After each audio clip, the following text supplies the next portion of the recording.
A quick disclaimer before the video starts.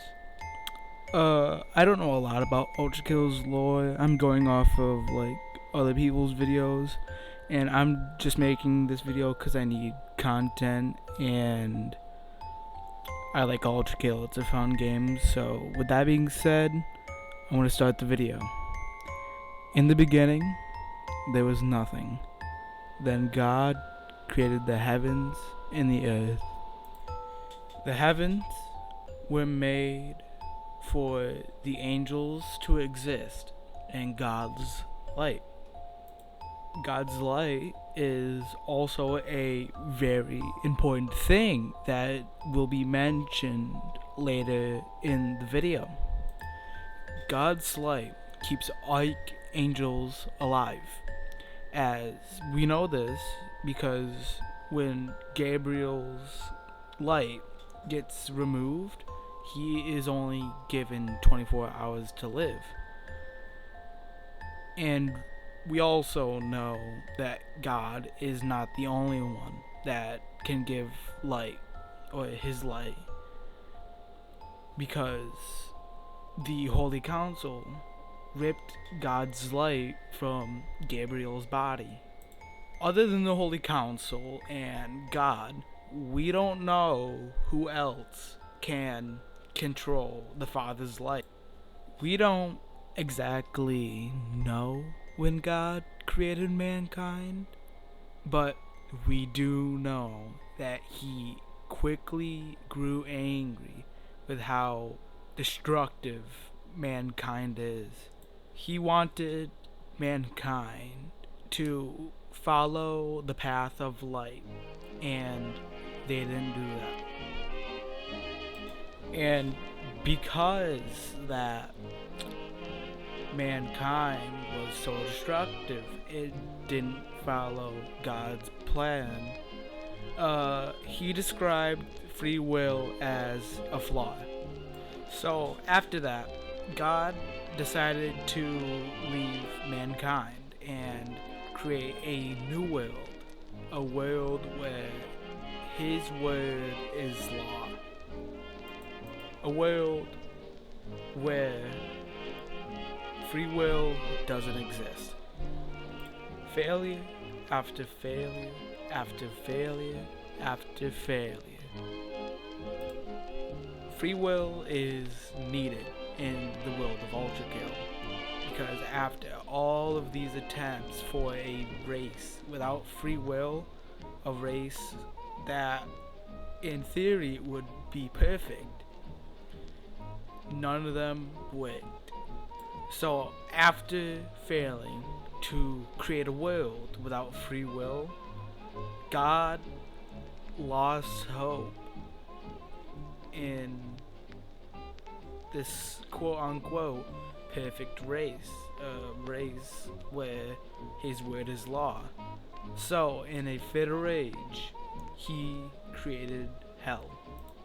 And for some reason, he can't unmake hell. God in ULTRAKILL is flawed like the rest of us. When God was questioned by other angels on why he created hell, he couldn't think of a reason. After asked that question, he felt guilty. He fell into despair. One last thing that we know about God, because at the time of making this video, the last secret level hasn't been unlocked yet. One last thing that we know about him is that he is either dead or he just left heaven, because he is not present in ULTRAKILL's world.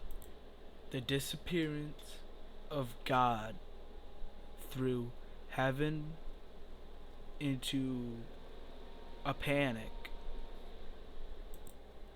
People needed a replacement for God, someone to fill that role that he left empty. But the replacement was not one to be celebrated.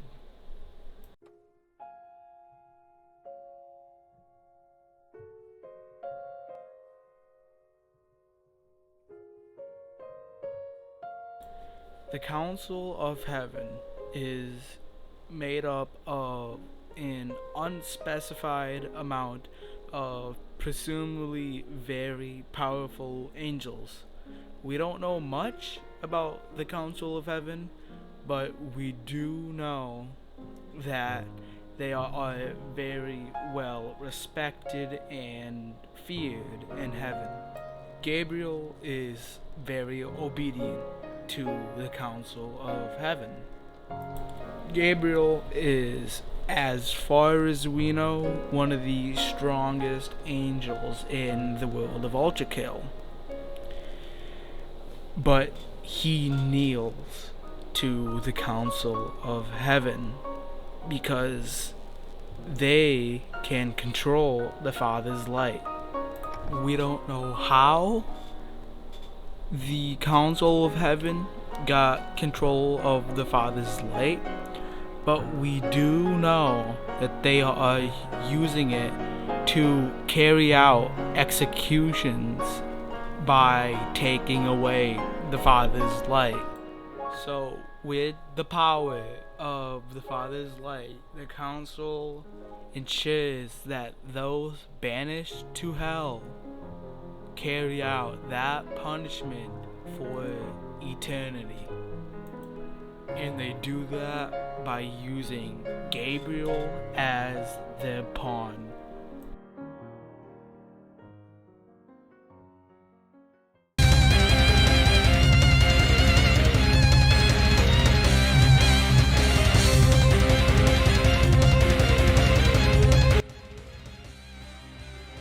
The disappearance of God is felt in hell too. The virtues rushed back to heaven to see what's going on, and two people took advantage of that. Those two people were King Minos, who was the judge of hell, and King Sisyphus, who we'll get into later. But King Minos didn't view lust as a sin. He just viewed it as love at its most extreme form. So, he reconstructed the lust layer into a metropolis, and there were force fields to block the wind, because that was your punishment in the lust layer. Wind that was so strong that you could not rest or anything. But after the reconstruction was done, the Council of Heaven seen what was going on, and they sent Gabriel down to kill Minos. And Minos didn't fight. He didn't run. He took the decapitation just there. And his husk was colossal, because the more you are known on Earth or whatever, the bigger and the most complete your husk will be. And since he was the judge of hell, everyone knew who he was. So they wrapped his husk in barbed wire and forced him to trample across the lust layer. Trampling across all of his hard work that he and the people of lust created.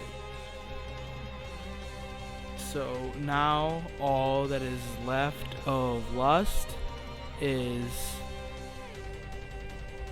the occasional bunker that you can wait in until Minos finds you, ruins, and the winds.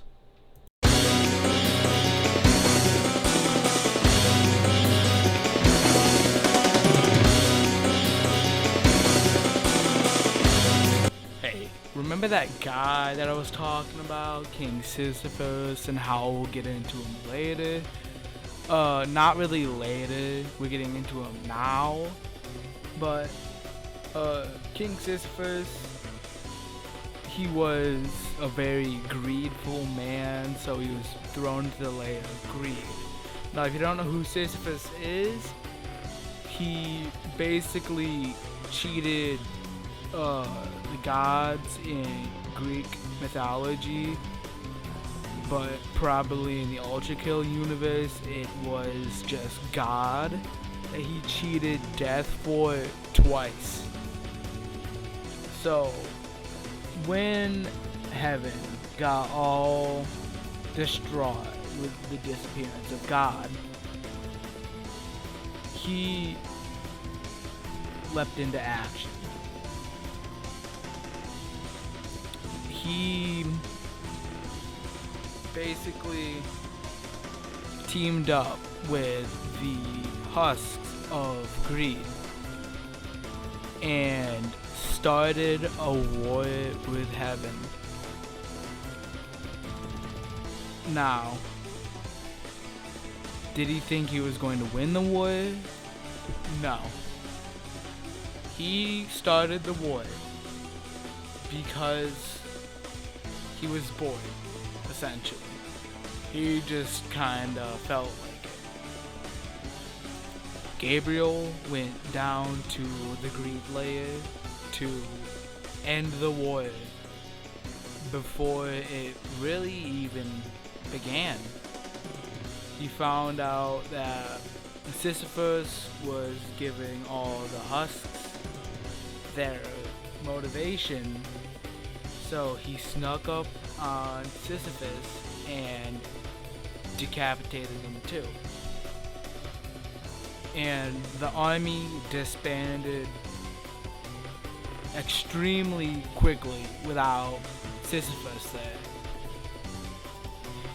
Now, after Sisyphus was struck down, something happened. Something really unexplainable, but we'll get into that later.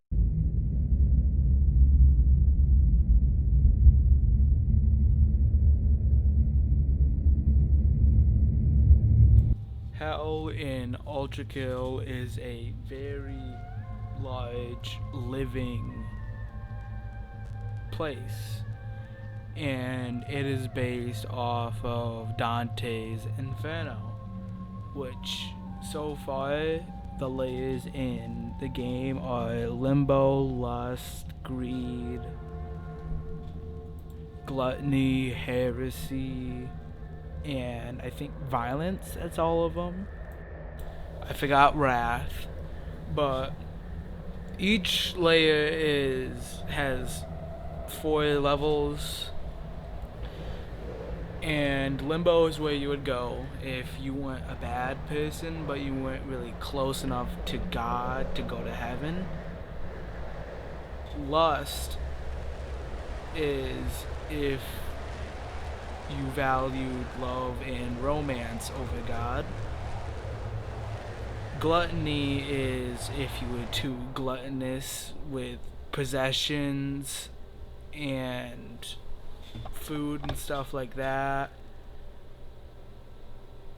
Greed is where you would go if you were a very greedful person.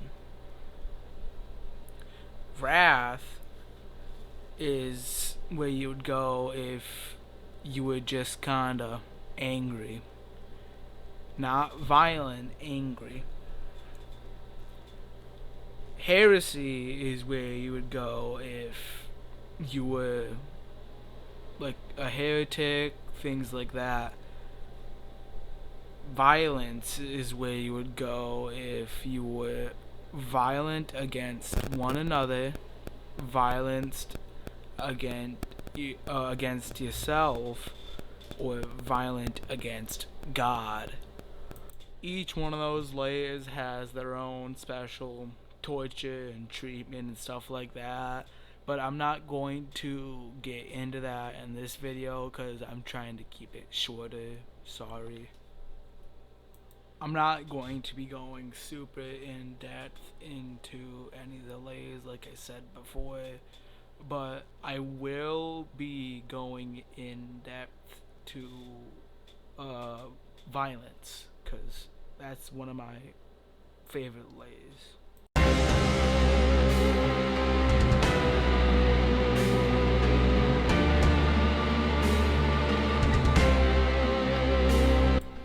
The final war in ULTRAKILL is, from what I can find, it would be our World War I. Now, I won't be going in depth to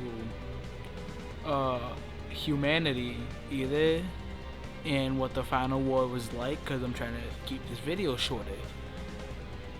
But there are tons of other great videos about the lore of ULTRAKILL that you can watch, and I recommend checking one of those out.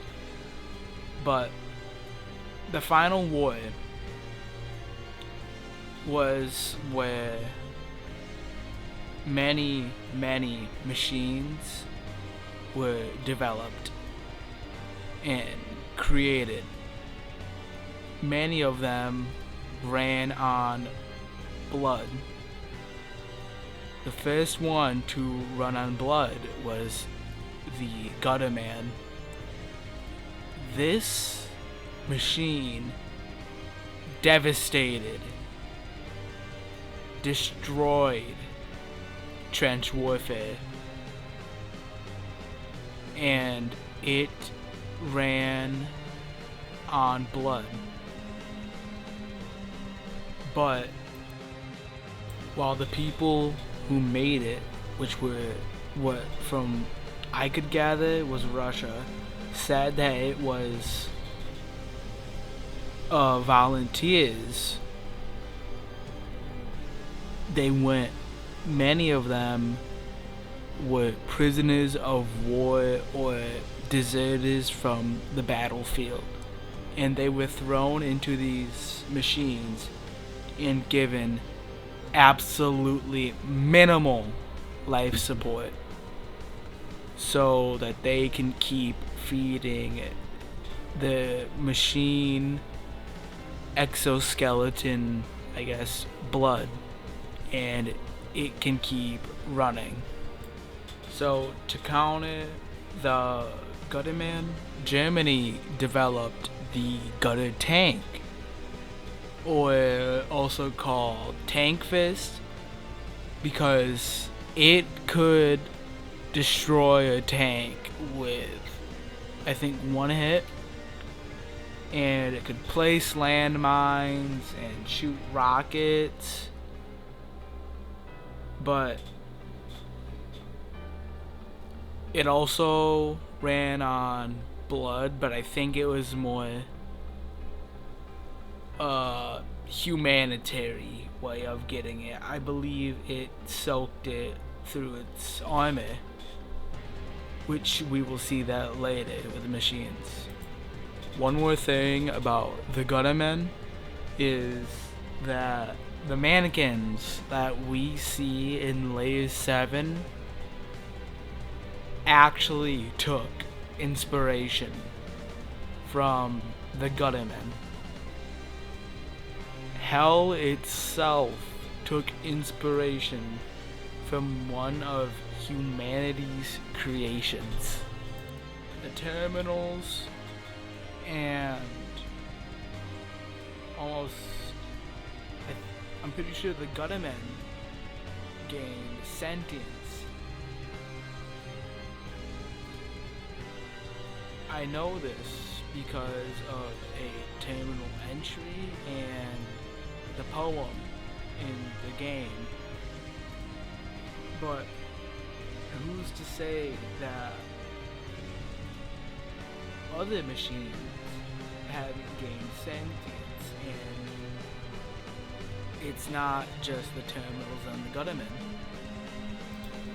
Anyways, getting back on topic. One thing led to another. One machine to counter another machine. And then Japan created the machine that ended it all. Japan created the T-1000 HR Earth Mover. The Earth Mover could destroy cities in seconds. The Earth Mover had a equipped heat shield to protect itself from other Earth Movers. Soon, humanity only had one option: to move onto the backs of these giants. And because the Earth Movers were so large, they couldn't run on blood. They had to run on solar energy, which would become a problem later. But here you are. You play as V1, a prototype made to counter the Earth Mover, but never went into production due to the war ending.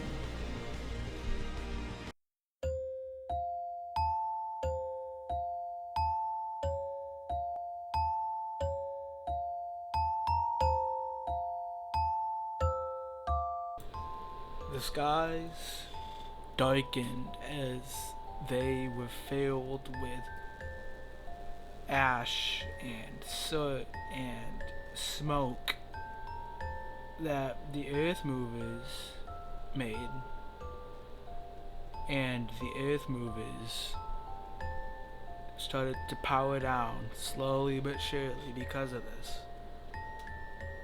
And humanity realized what they've done after the Earth Movers powered down, and all that they had was created war without reason. So because of this, they promised never to create another war. They promised never to create machines for bad. So machines that were used for bad were transformed or reprogrammed to be used for good.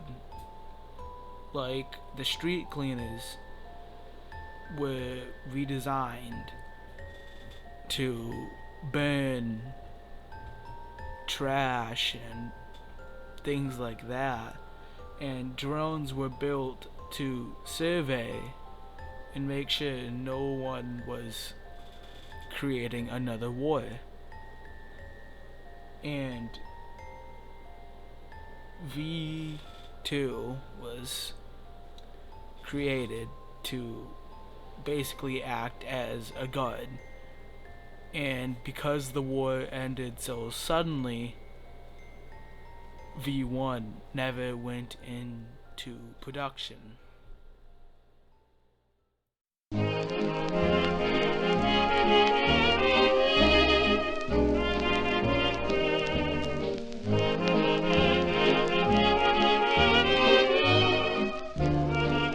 So this is like the final really part to this, but I will talk about violence after this segment.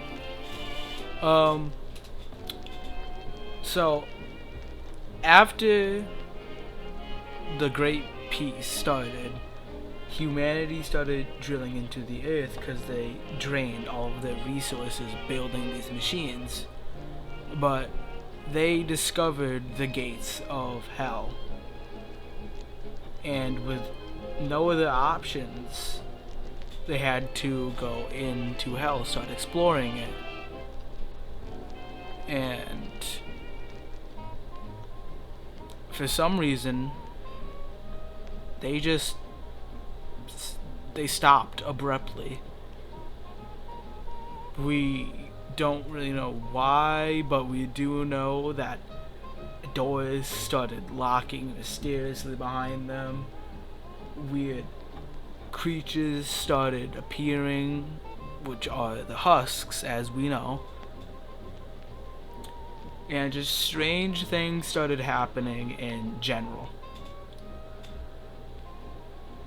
But humanity, sometime soon after they stopped the Hell expeditions, died out.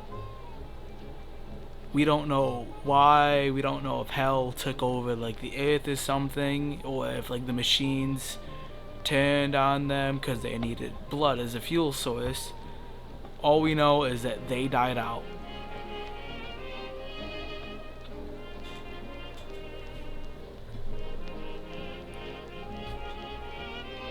So the machines, with no other options, wandered into Hell to get blood.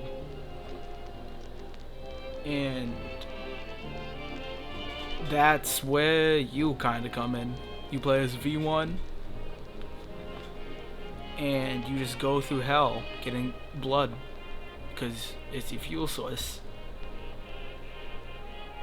But after you essentially clear out entire layers, they start to collapse, and Gabriel, after you defeat him twice, comes to terms with this, kills the Council of Heaven, and since the full game isn't out yet, we can't really say what happens to him.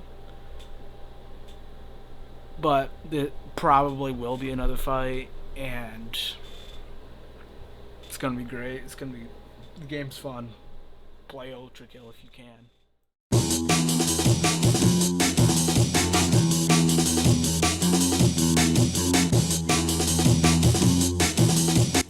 So you waited, and now you get to hear me ramble about violence, the violence layer. So the first level of violence is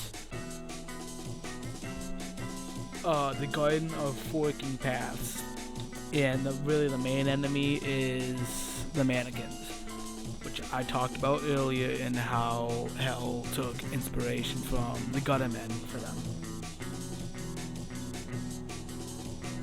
The garden, you become a mannequin if you wander into the Garden of Forking Paths looking for an escape from Hell. And if you are caught off guard, you get your joints ripped apart and put into a stone exterior. So technically, I think it's a demon then, but they are not classified as that.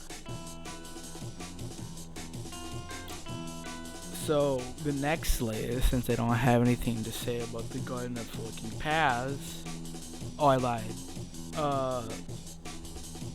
The Minotaur is an enemy, and the Minotaur was a gift to Minos from what I believe is Hell itself. And Minos, probably thinking about his past experience with the Minotaurs, banished it to the violence layer of Hell. It's getting old, it's starting to decay. That's it for the Garden of Forking Paths. The next part is violence against others. The original punishment for this is you would boil in blood, a river of blood. But since the Great War,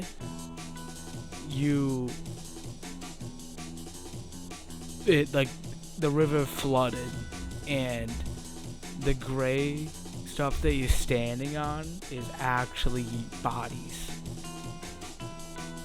The next layer I'm not going to talk about because it is a really sensitive topic. You can go look at someone else's video for that.